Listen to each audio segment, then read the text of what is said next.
off the ground. On cloud 9, 10, infinite, I'm not found. I'm flying up, looking down at your galaxy. Over niggas' heads like a god heavenly. Who you telling me? JD Worldwide. Giovanni YouTube. It's Giovanni DiVicente here in Sacramento at Caesars Park. I'm here with Dalton Dyer. A nationwide push for body cameras on all law enforcement officers sparked by a case in our own backyard. The quiet town of Auburn has become the rallying cry for more law enforcement transparency. This after a hometown hero is facing serious charges based on the officer's words alone. We're here because of police brutality. The excessive aggressiveness that police have. And we are here to really change things, get things done in a positive manner, to benefit humanity, as you say, to really have more unity, to have more justice, open minds up, and really get to the bottom of all this corruption so we can change it, reform it, and really just bring more love into the world.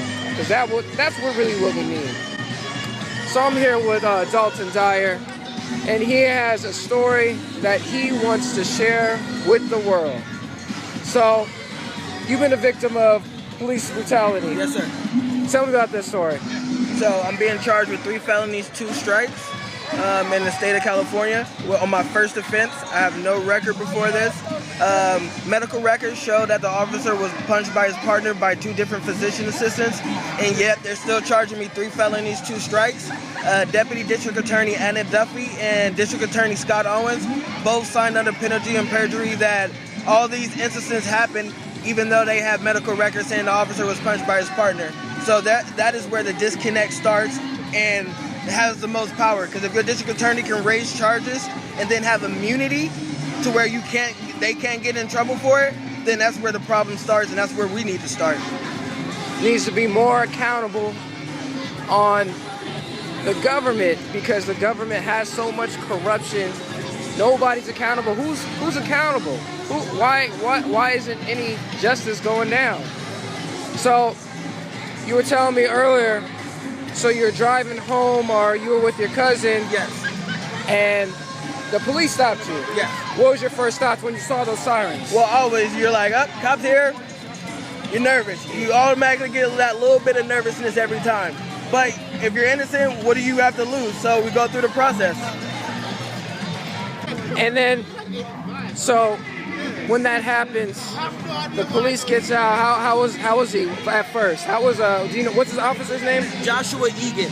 Joshua Egan. White, black. White guy, smaller frame. White guy, smaller frame. Walks up to the car, in the front of the car. In your passenger side, right? No, he pulled up to the driver's side.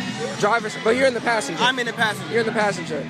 And he walks up to your cousin. Yeah. What does he say? He tells him that he was driving in between the yellow lines and that he needed to take him out to do the DUI testing. Okay, so they do the testing. They get him through the process. He refuses to take the test, so he immediately wants a blood test. So they arrest him immediately. He comes back to the car and he says, "Hey, your partner's going to jail." I was like, "Hey, I'm sorry. Can I get his information and tell him sorry for giving me a ride home?"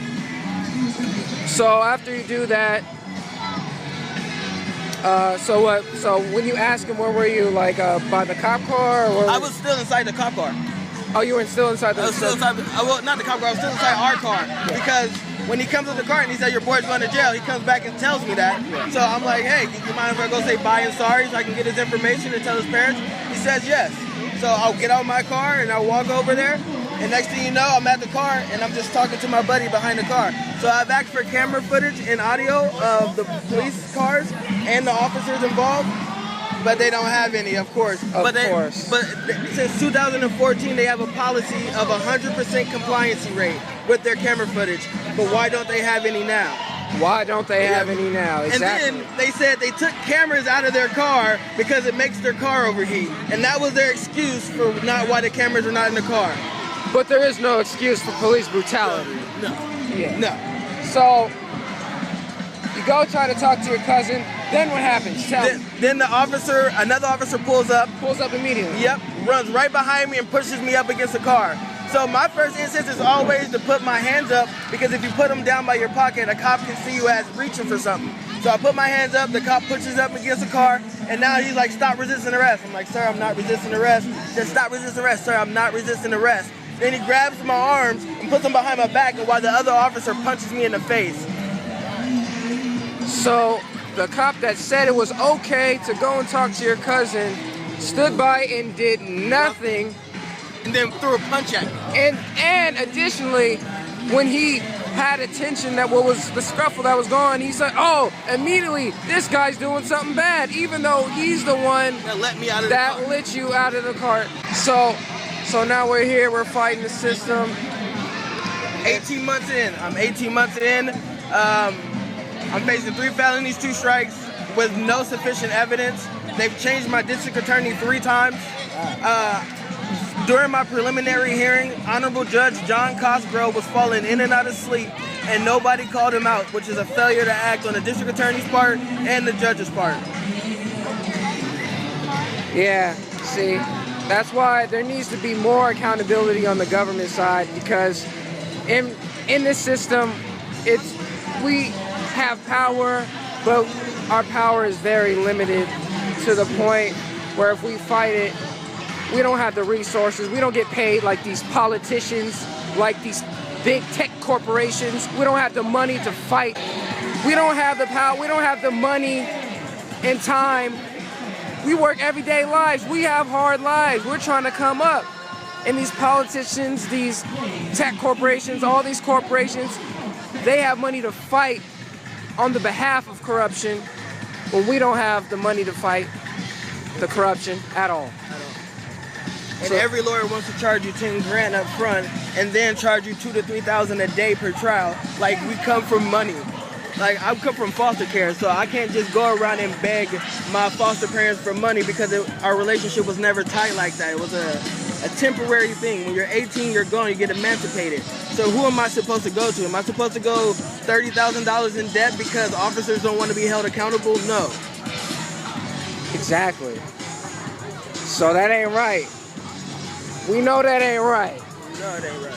Something need to change about that. That ain't right. And when you decide to fight the system the right way, they drag you out because they don't want to get sued. So they'll drag you out the statute of limitations just because they can.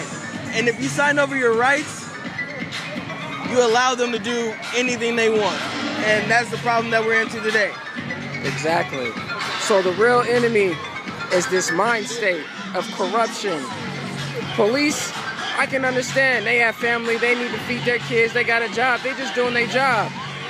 But to be overly aggressive for no reason on innocent people for no reason, to really have that bully mentality that they do when they stop you on the street and they want you to act and grovel to them. Yeah. That mentality is the enemy. That is the enemy. And the local police departments, everybody's local police department, if they hire killers on, they need to be held accountable for those killers. Because I could have easily been the next George Floyd, because I'm facing 3 felonies and 2 strikes, waiting on justice. So there you have it, folks.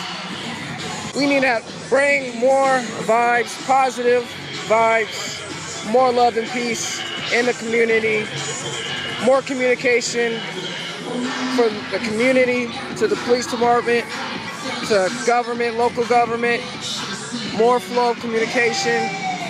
Civilian cops need to have a better connection, because if our connection is going to be disconnected, we're never going to get anywhere.